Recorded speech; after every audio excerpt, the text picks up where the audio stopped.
이원석 검찰총장이 어제 수사심의위원회를 소집하면서 김건희 여사 명품 가방 수수 의혹 사건이 새로운 국면을 맞고 있습니다. 감사의 표시였다고 본 검찰과 달리 수심위가 청탁이 있었다고 판단을 하면 재판에 넘겨질 가능성이 생기는 셈입니다. 그래서 이원석 총장도 알선수재와 변호사법 위반까지 함께 수심위 판단을 받아보겠다고 한 겁니다. 먼저 연지환 기자 보도 보시고 더 짚어보겠습니다. 수사심의위원회 논의의 핵심은 청탁입니다.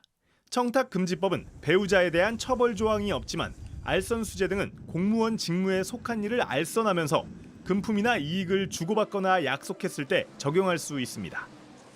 감사의 표시라고 본 검찰의 결론과 달리 수심위가 청탁이 있었다고 판단하면 알선수재나 변호사법 위반 등의 혐의로 재판에 넘길 가능성이 있게 되는 겁니다. 그래서 이원석 검찰총장도 어제 직권으로 수심위를 소집하면서 청탁금지법뿐 아니라 알선수재와 변호사법 위반 혐의 등도 같이 판단을 받아봐야 한다고 밝혔습니다. 명품백을 건넨 최재형 목사는 청탁이었다고 주장하고 있습니다. 국빈 만찬에 참석하거나 김창준 전 미국 하원의원의 사후 국립묘지 안장 등을 부탁하면서 선물을 줬다는 겁니다. 이와 관련해 김 여사에 대한 고발건이 접수돼 있는 공수처도 알선수재 성립 여부를 검토하겠다고 밝힌 바 있습니다. 지금 고소장 제출돼 있는 알선수재 성립 여부에 대해서 검토하겠습니다. 야권에선 수심위 소집에 대해 특검 열차는 이미 출발했다며 검찰의 면죄부 결론을 정당화하는 요식 행위로 끝날 게 뻔하다고 비판했습니다. JTBC 연지환입니다.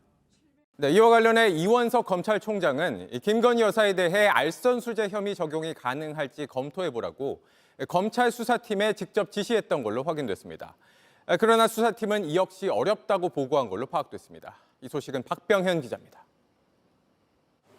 검찰이 지난 5월 전담 수사팀을 구성할 때부터 김건희 여사에게 청탁금지법을 적용하긴 어렵다는 관측이 많았습니다. 공직자의 배우자에 대한 처벌 규정이 없기 때문입니다. JTBC 취재 결과 이원석 검찰총장은 대검 참모와 중앙지검에 알선수재 혐의 적용이 가능한지도 검토하라고 지시했던 것으로 확인됐습니다. 알선수재는 공무원 직무에 속한 일을 알선하면서 금품이나 이익을 주고받거나 약속했을 때 적용할 수 있습니다.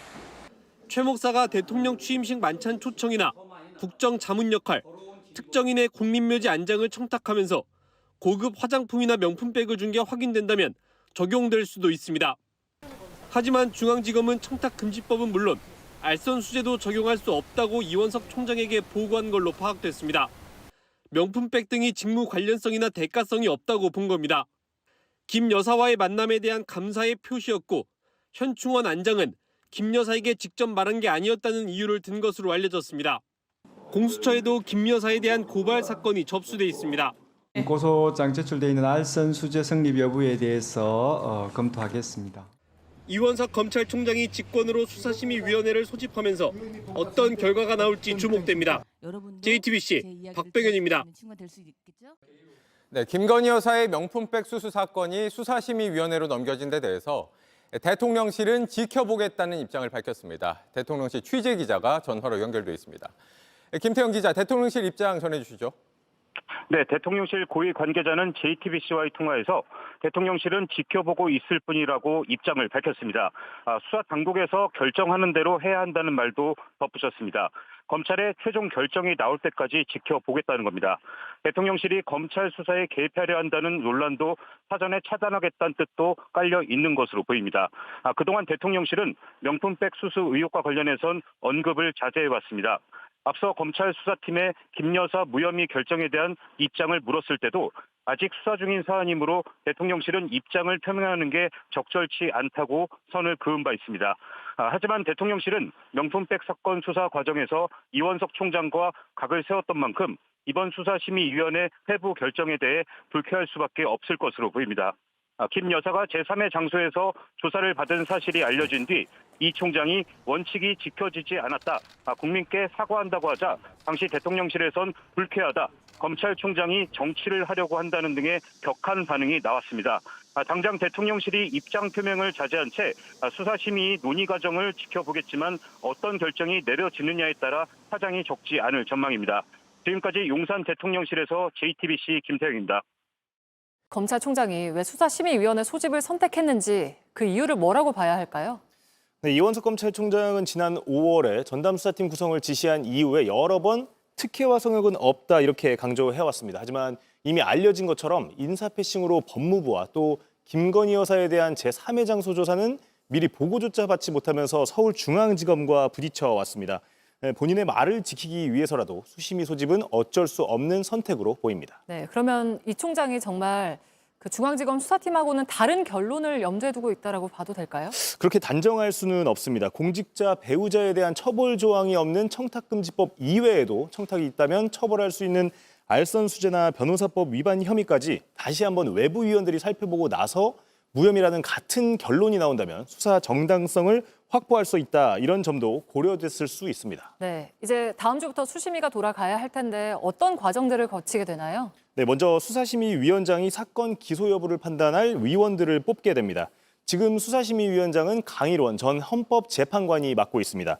다음 주쯤 대검을 직접 찾을 것으로 보이는데요. 150에서 300명으로 구성된 후보 명단에서 15명을 무작위로 추첨 기계에서 이렇게 직접 뽑게 됩니다. 네. 변호사, 법학교수, 시민단체 등 4개의 분야에서 일정 비율로 구성되기 때문에 어떤 위원들이 포함되는지도 중요하게 작용할 것으로 보입니다. 네, 그러면 결론까지는 얼마나 걸리나요?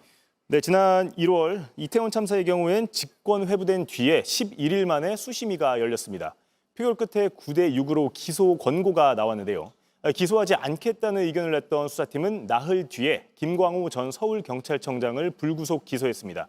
이 총장의 임기가 3주 남은 상황에서 빠른 결과를 내놓을 수 있을지가 주목됩니다. 네, 결과가 중요해지겠네요. 네, 그렇습니다. 말씀드린 것처럼 검찰 수사팀과 수심위가 같은 결론을 낼 수도 있습니다.